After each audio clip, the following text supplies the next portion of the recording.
नमस्कार दोस्तों, स्वागत है आपका आपके चैनल सिविल एकेडमी में। फ्रेंड्स, जैसे कि आपको पता है कि इस सेशन में हम बिल्डिंग मटेरियल के थ्योरी को टारगेट कर रहे हैं, प्लस इसी से रिलेटेड जो भी एमसीक्यू को क्वेश्चन बनता है उसको सामने हम ठीक सॉल्व करते हैं।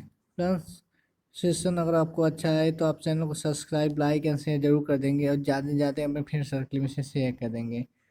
फ्रेंड्स, हमारे टेलीग्राम चैनल पर डेली क्यूज होता है। अगर क्यूज देना चाहते हैं तो हमारे टेलीग्राम चैनल से जुड़ सकते हैं, जिसका लिंक डिस्क्रिप्शन में दिया गया। चलिए फ्रेंड्स, अपना सेशन स्टार्ट करते हैं। फ्रेंड्स, हम अपने प्रीवियस वाले लेक्चर में पढ़ चुके थे कि सीमेंट क्या है, ठीक है।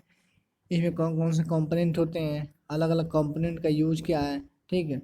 उसमें से ठीक टेस्ट स्टार्ट किए। टेस्ट में पहला टेस्ट पर से फाइनेंस टेस्ट। फाइनेंस टेस्ट पढ़ने के लिए हमने तीन तीन बताया था मेथड होते हैं, ठीक। उन तीनों को देखा था। आज हम पढ़ेंगे अगले टेस्ट के बारे में, जिसका नाम है क्या, ठीक, कंसिस्टेंसी। ठीक, अभी एक ऐसा टेस्ट है जिसको देखते हैं। तो सबसे पहले जानेंगे कंसिस्टेंसी हमारा जो होता है किस ऑपरेटर से होता है, तो याद रखेंगे बिकाट ऑपरेटर से। ये भी बहुत बार पूछा गया है आपसे, ठीक है। तो बिकाट ऑपरेशन में सबसे पहले ये यहाँ पे याद रखेंगे, जो ये मोल्ड होता है इसकी जो हाइट होती है कितनी होती है, 40 mm होती है। ये भी आपसे पूछा गया है पेपर में, ठीक। यहाँ पे जो हमारा प्लंजर होता है इसका वेट कितना होता है वो भी याद रखेंगे। इसका वेट कितना होता है, ठीक, 300 ग्राम का वेट होता है। डायमीटर 10 mm का, ठीक। ये ऐसे मेरा क्या होगा, बिकाट ऑपरेटर्स होगा। प्लस यहाँ पे याद रखेंगे कि जो बिकाट ऑपरेशन में जो हमारे लगा रहता है, ठीक है, उसको हम क्या बोलते हैं, उसको नीडल बोलते हैं। उस नीडल का डायमीटर कितना होता है, 1 mm होता है। ये भी पूछा है। किसी के लिए, कंसिस्टेंसी के लिए 1 mm होता है, ठीक है। अगर अगला नेक्स्ट टेस्ट करेंगे तो ये हमेशा क्या होता है, ये हमारा जो है नीडल की वैल्यू बदलती रहती है टेस्ट के अकॉर्डिंग, ठीक। अब देखें यहाँ पे प्लंजर जो हमारा होता है, ठीक है, उसका देखेंगे जो डायमीटर 10 mm का है और उसकी जो लेंथ है कितनी है, 50 mm की, ठीक। अब देखेंगे ये कॉलर है, ये क्या है, ये मेरा कॉलर है, ठीक। ये कॉलर का देखेंगे, कॉलर जो होता है हमारा नीचे का पोर्शन 5 mm का होता है, ठीक। जिसकी हाइट होती है कितनी, 6.4 mm। बट ये भी आपसे पूछा गया है ये वाला क्वेश्चन कि जो नीचे छोटा सा ओवर वाला पार्ट होता है उसकी जो लेंथ होती है कितनी होती है, 0.5 mm होती है। ये भी आपसे पूछा गया है।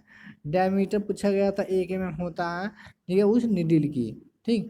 अब आगे जाते अपने सिस्टम में चलते हैं यहाँ पे कि कंसिस्टेंसी हम करते हैं आखिर में कैसे हैं, ठीक। तो पता चलेगा ऑपरेटर से करते हैं, बिकाट ऑपरेटर से करते हैं। तो कंसिस्टेंसी ये क्या बताता है यहाँ पे, ये बताएगा क्या, ठीक है। ये सिमेंट में नॉर्मल कंसिस्टेंसी या स्टैंडर्ड कंसिस्टेंसी को ज्ञात करने के लिए बताएगा, ठीक है। कौन सा, कंसिस्टेंसी टेस्ट, ठीक। नॉर्मल कंसिस्टेंसी का मतलब क्या होता है यहाँ पे, ठीक। तो सीमेंट में पानी की वह, ठीक है, अनुकूलतम प्रतिशत मात्रा जिसमें सीमेंट मिलाने पर बिकाट प्लंजर मोल्ड से 35 से, ठीक, 30 से 35 mm धस जाए। कहने के मेरा मतलब यह है कि पानी की वह अनुकूलतम मात्रा या पानी की वह मात्रा, ठीक है, इतनी डालेंगे कि बिकाट ऑपरेशन में जो मोल्ड आप बनाएंगे, ठीक, इस मोल्ड में जो भी आप डालेंगे सीमेंट, तो उसके बाद ये जो नीडल है, ठीक, ये कितनी धंसनी चाहिए, ठीक, कितनी धंसनी चाहिए, 35 से, ठीक, 33 से 35, यानी कि ऊपर से जो है इतना क्या होना चाहिए, इस मोल्ड में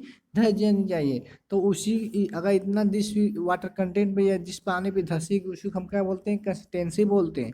लेकिन अगर बॉटम से, कभी कभी बॉटम से पूछ देता है तो बॉटम से याद रखेंगे, बॉटम से याद रखेंगे, ठीक है, 7 mm, कितना, 7 mm धंसना चाहिए, छूट जाना चाहिए नीचे से, ठीक। ऊपर से 33 धंस जाएगा तो 7 बचेगा, टोटल 40 है। तो याद रखेंगे कंसिस्टेंसी वही होता है यहाँ पे, पानी की वह न्यूनतम मात्रा जिसमें हमारा क्या होने दी, 35 mm धस जाए, ठीक। अब आगे देखते हैं अपना सेटिंग टाइम। क्या देखेंगे अब, सेटिंग टाइम देखेंगे यहाँ पे। तो सेटिंग टाइम की बात करेंगे यहाँ, तो सीमेंट का मतलब इससे सेटिंग टाइम से मतलब क्या है, सीमेंट का सेट होना, ठीक। अब देखेंगे सबसे पहला यहाँ पे याद रखेंगे, यहाँ पे 0.85 p by weight of cement पानी की रिक्वायरमेंट होगी इसके लिए, ठीक है, इसके लिए सेटिंग टाइम के लिए, ठीक। सेटिंग टाइम के लिए जो पानी की रिक्वायरमेंट होगी कितनी होगी, 0.5, ठीक, p।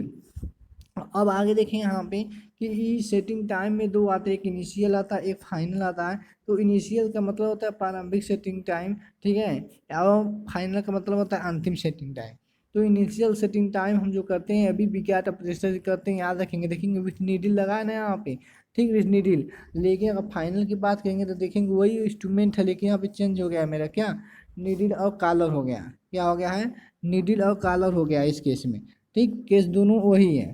ठीक, बस क्या चेंज हो गया हमारा, जो हमारा नीचे का पोर्शन है यहाँ पे नीडल लगा है, यहाँ पे क्या लग जाएगा, कॉलर लग जाएगा। कॉलर के केस में भी बताए थे कि नीचे का जो पोर्शन होगा वो 0.5 ठीक mm रहेगा, नीडल यहाँ पे 1 mm की डायमीटर रहेगी।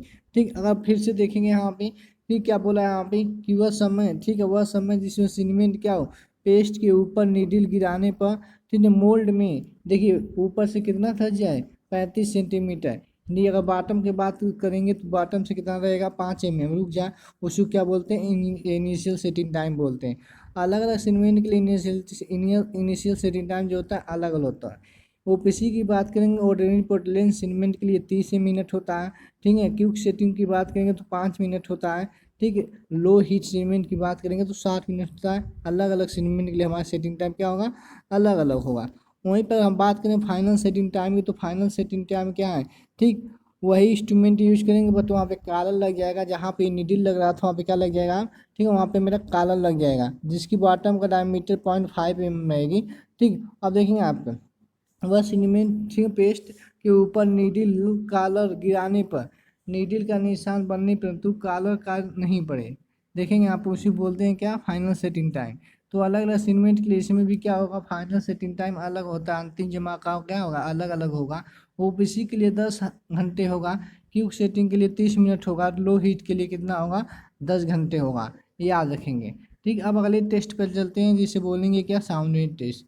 साउंडिंग टेस्ट से हम करते हैं क्या है, इसमें हम ज्ञात करते हैं क्या, फ्री लाइम, क्या ज्ञात करते हैं, फ्री लाइम ज्ञात करते हैं। तो साउंडिंग टेस्ट के लिए सबसे पहले याद रखेंगे जो हमें पाने की रिक्वायरमेंट होगी कितनी होगी, 0.78 पी होगी बाई वेट ऑफ सीमेंट।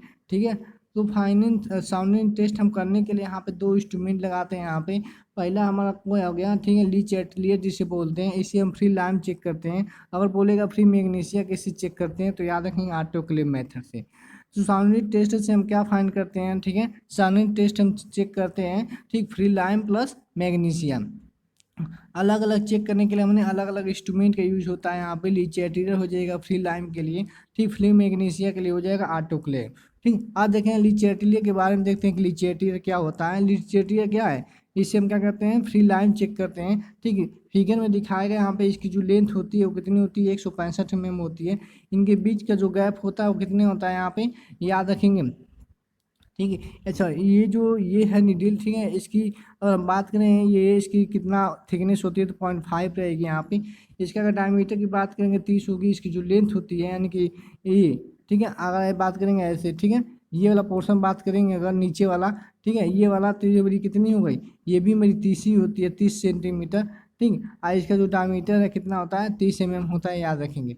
ये भी हमारा 30 mm, ये भी हमारा डायमीटर भी 30 mm, दोनों 33 mm होता है यहाँ पे। ठीक, इसकी हाइट भी और इसका डायमीटर भी, लेकिन लेंथ की बात करेंगे तो 165 mm होती है, भी पूछा गया है। ठीक है, आप चेक कैसे करते हैं, इसको चेक कैसे करेंगे, क्या करेंगे, सीमेंट पेस्ट बनाएंगे, हम पेस्ट को क्या करेंगे, इसमें डाल देंगे। ठीक है, डालने के बाद क्या है, 24 घंटे के लिए छोड़ देंगे। ठीक, अब क्या होगा, इसके बीच का अगर एक्सपेंशन देखेंगे, अगर एक्सपेंशन जो मेरा 10 mm से ज़्यादा हो जाएगा तो उसमें कहेंगे फ्री लाइम कंटेंट ज़्यादा है। ठीक है, चेक करते हैं ऐसे ही। ठीक, आप देखेंगे यहाँ पे जो लीचेटियर का रिजल्ट कैसे मिलता है यहाँ पे। ठीक, तो देखेंगे यहाँ पे यहाँ जो हमारा एक्सपेंशन होना चाहिए, अलग अलग सेगमेंट के लिए क्या होगा, अलग अलग एक्सपेंशन होना चाहिए। अभी दिखाया है कि जो बीच का ये हमारा है ना, ठीक, ये वाला, ठीक, यही इस पे एक्सपेंशन की बात कर रहे हैं यहाँ पे।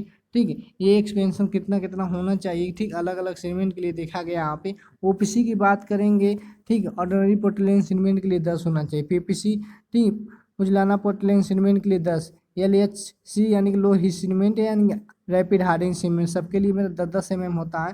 ठीक, लेकिन वहीं पे देखेंगे यहाँ पे 2 ऐसे सीमेंट है जिसे सुपर सल्फिंग सीमेंट कहते हैं, और यहाँ पे HAS, ठीक है, इन दोनों के लिए हमारा कितना होता है, 5 mm होता है यहाँ पे क्या, एक्सपेंशन। ठीक, अब ऑटोक्लेव की बात करेंगे तो ऑटोक्लेव जो हमारा टेस्ट होता है मैग्नीशिया को फाइंड करने के लिए करता है। यहाँ पे क्या करते हैं, एक सैंपल बनाते हैं, ठीक, एक साइज सैंपल बनाते हैं जिसकी साइज की होती है 25-25 गुणे 250 mm की, यानी कि समझिए एक क्या है, एक हम क्यूबाइड बनाते हैं। ठीक, उसमें क्या चेक करते हैं आपको, ठीक, फ्री एक्सपेंशन फॉर ओपीसी, ठीक, and PPC not the more than 0.8%। ठीक है, इससे ज़्यादा हमारा क्या होना चाहिए, नहीं होना चाहिए। ठीक, अब देखेंगे अगर हम बात करें यहाँ पे, तो याद रखेंगे जो हमारा ये टेस्ट बताएगा, इसमें जो होना चाहिए एक्सपेंशन पॉइंट टेस्ट से क्या होना चाहिए, अधिक नहीं होना चाहिए। ठीक है, याद रखें। यानी कि बोल सकते हैं क्या, बोल सकते हैं यानी कि 2 mm लेंथ में, 2 mm की ज़्यादा की इंक्रीमेंट नहीं देखना चाहिए। फ्रेंड्स, हमको उम्मीद है कि आपको सेशन अच्छा लगा होगा। अगर सेशन अच्छा लगा हो तो चैनल को सब्सक्राइब, लाइक एंड शेयर जरूर कर देंगे, और ज़्यादा से ज़्यादा अपने फ्रेंड सर्कल में शेयर कर देंगे। चलिए फ्रेंड्स, आज का सेशन इसी पर रोकते हैं। Thank you for watching. जय हिंद, जय भारत।